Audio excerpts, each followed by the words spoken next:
ওয়েদারটা ভালো থাকলে অনেক কিছু বানিয়ে খেতে ইচ্ছা করে আর ওয়েদারের সাথে সাথে মানুষের খাবারের মুডও চেঞ্জ হয় কি বলেন আপনারা। আর আজকে আমি বানিয়েছিলাম restaurant style chicken fried rice আর চিলি চিকেন অনিয়ন, সে সাথে ছিল কলস্লো। তো চলুন রেসিপিগুলো তৈরি করা যাক। প্রথমেই আমি এখানে ফ্রাইড রাইসের জন্য অনেকটা পরিমাণে পানি গরম করতে দিয়েছি, এর মধ্যে 1 টেবিল চামচের মতো সয়াবিন তেল আর পরিমাণ মতো লবণ দিয়ে দিয়েছি। 1 কাপ পোলার চাল আগে থেকে ধুয়ে পানি ঝরিয়ে রাখতে দিয়েছিলাম, এখন সেই চালটাই এই ফুটন্ত গরম পানির মধ্যে দিয়ে দিব।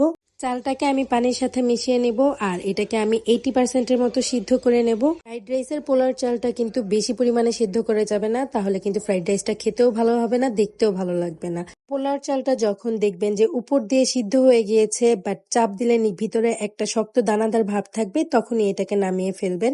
এখন রাইস থেকে পানি ঝরিয়ে এই রাইসটাকে আমি ফ্রিজে রেখে দেব 10 থেকে 15 মিনিটের জন্য। এভাবে আপনারা আগের দিন রাতের বেলাও ফ্রাইড রাইসের রাইসটা তৈরি করে নিতে পারেন। রাইসটা ফ্রিজে থাকতে থাকতে আমি অন্যান্য প্রিপারেশন গুলো করে নিচ্ছি। এখানে একটা প্যানের ভিতরে সোয়াবিন তেল গরম করতে দিয়ে একটা হাঁসের ডিম নিয়েছি আর এর মধ্যে 1 কাপের মতো চিকেন কুচি নিয়েছি, সেই সাথে দিয়ে দিয়েছি স্বাদ মতো লবণ। আপনারা চাইলে চিকেনটাকে আলাদাভাবে ম্যারিনেশন করতে পারেন আদা রসুন সয়া সস দিয়ে, বাট এভাবে খেতেও অনেক বেশি মজাদার হয়। এখন আমি ডিম আর চিকেনের মিশ্রণটা একে তেলের মধ্যে দিয়ে দিচ্ছি আর এটাকে আমি রান্না করে নেব প্রায় 5 মিনিটের মতো। এখানে মুরগির বুকের মাংস ব্যবহার করা হয়েছে, তাই মুরগির বুকের মাংস রান্না হতে খুব বেশি একটা সময় লাগবে না। তো চিকেনগুলো ফ্রাই হওয়ার পর এখন আমি চিকেন আর ডিমটাকে তুলে রেখে দেব, পরে আমি এটাকে ব্যবহার করব। এখন সেম প্যানে আমি 1 টেবিল চামচের মতো রসুন কুচি ফ্রাই হতে দিয়েছি। হালকা একটু ফ্রাই হওয়ার পর এর মধ্যে আমি সবজি দিব। এখানে আমি পেঁয়াজ পাতা, পেঁয়াজ কুচি, কাঁচামরিচ, টমেটো, ক্যাপসিকাম আর বাঁধাকপি নিয়েছি। প্রথমেই আমি পেঁয়াজটাকে ফ্রাই করে নিচ্ছি। 2-1 মিনিট ফ্রাই করার পর এর মধ্যে আমি দিয়ে দিব গাজর কুচি। এখানে আমি আগে থেকে ফ্রোজেন করা কিছু গাজর ছিল আমার, সেই গাজরগুলোকেই দিয়ে দিচ্ছি। এরপর এর সাথে দিয়ে দিব আমি বাঁধাকপি কুচি। এখানে গাজর আর বাঁধাকপি আমি 1/2 কাপ করে ইউজ করেছি আর এখানে 2টা কাঁচামরিচ ফালি করে দিয়ে দিয়েছি। এখন গাজর আর বাঁধাকপিকে 2-1 মিনিট ফ্রাই করে দিব। আর ফ্রাই করার সময় আমি এখানে কোনো লবণ ব্যবহার করব না, কারণ লবণ ব্যবহার করলে এখান থেকে পানি ছেড়ে সবজির কালারটা নষ্ট হয়ে যাবে। এরপর এর মধ্যে আমি স্লাইস করে কাটা ক্যাপসিকাম দিয়ে দিয়েছি আর দিয়ে দিয়েছি 2-3টা পেঁয়াজ কলি আর এখন আমি দিয়ে দেবো স্বাদ মতো লবণ। এখন সবকিছু একেবারে হাই হিটে আমি 2-3 মিনিট খুব ভালোভাবে ফ্রাই করে নেব। সবজিগুলোকে ভালো মতো ফ্রাই করার পর এর মধ্যে আমি 1 টেবিল চামচের মতো সয়া সস আর সামান্য একটু টমেটো কেচাপ দিয়ে দিয়েছি। এরপর আবারও সবগুলো একসাথে খুব ভালোভাবে মিশিয়ে নেব। এখন আমি সবজির সাথে যে আগে থেকে রান্না করা পোলাওটা ছিল সেটাকে দিয়ে দিব। আর এই পোলাওটা একদমই ঝরঝরা আছে আর এটা ফ্রিজে রাখার কারণে এত সুন্দর ঝরঝরা হয়েছিল। এখন আমি এর মধ্যে 2-3টা পেঁয়াজ কলি দিয়ে দিয়েছি কুচি করে রাখা টমেটো আর দিয়ে দিব অল্প একটু বাঁধাকপি কুচি, যাতে এর মধ্যে একটা ক্রাঞ্চি ভাব আসে। এরপর 1 টেবিল চামচের মতো সয়া সস দিয়ে দিলাম, গোলমরিচের গুঁড়া দিয়ে দিচ্ছি 1 চা চামচ, টমেটো সস এখানে দিয়ে দিলাম 1 চা চামচ আর সসগুলোকে ব্যালেন্স করার জন্য 1 চা চামচের মতো চিনি দিয়ে দিয়েছি। এরপর এখানে আগে থেকে যে ফ্রাই করে রাখা ডিম আর চিকেনটা ছিল সেটাকেও দিয়ে দিচ্ছি। এখন সবকিছু একসাথে খুব ভালোভাবে মিশিয়ে নেব।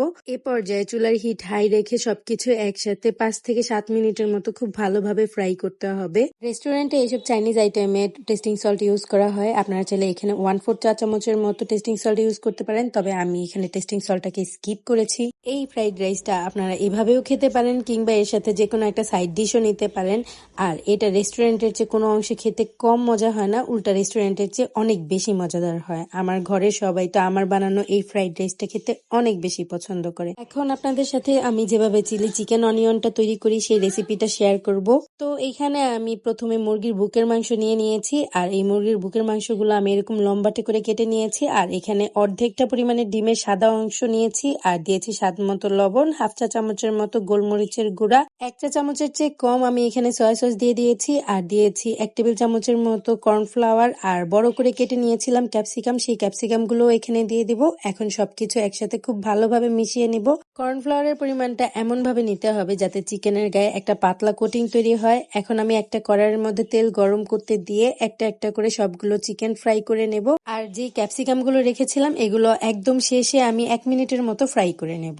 চিকেনের এক পাশগুলো হয়ে গেলে তারপর আমি সবকিছু একসাথে উল্টে দেব যাতে অন্য পাশ খুব ভালোভাবে ফ্রাই হয়ে যায়। আর চিকেনগুলো নামানোর 1 মিনিট আগে আমি এই ক্যাপসিকামগুলো 2-1 মিনিটের মতো খুব ভালোভাবে ফ্রাই করে নেব, এতে করে ক্যাপসিকামের কালারটা আর নষ্ট হবে না। ফ্রাই ফ্রাই করে নেওয়া ক্যাপসিকাম আর চিকেনটাকে আমি একটা বাটির মধ্যে তুলে নিয়ে চলে যাব মূল রান্নায়। প্যানের মধ্যে 1 টেবিল চামচ বাটার গরম করতে দিয়ে এর মধ্যে বড় করে ফালি করে নেওয়া পেঁয়াজ দিয়ে দিব।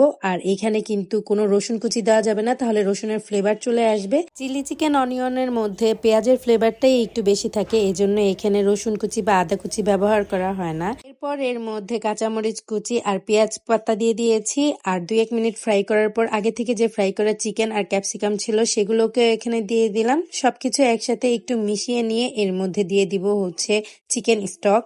আর চিকেন স্টকটা হচ্ছে আগে থেকে আমি চিকেনের হাড়গুলো সিদ্ধ করে এটার পানিটা রেখে দিয়েছিলাম, ওই পানিটাই এখানে দিয়ে দিব।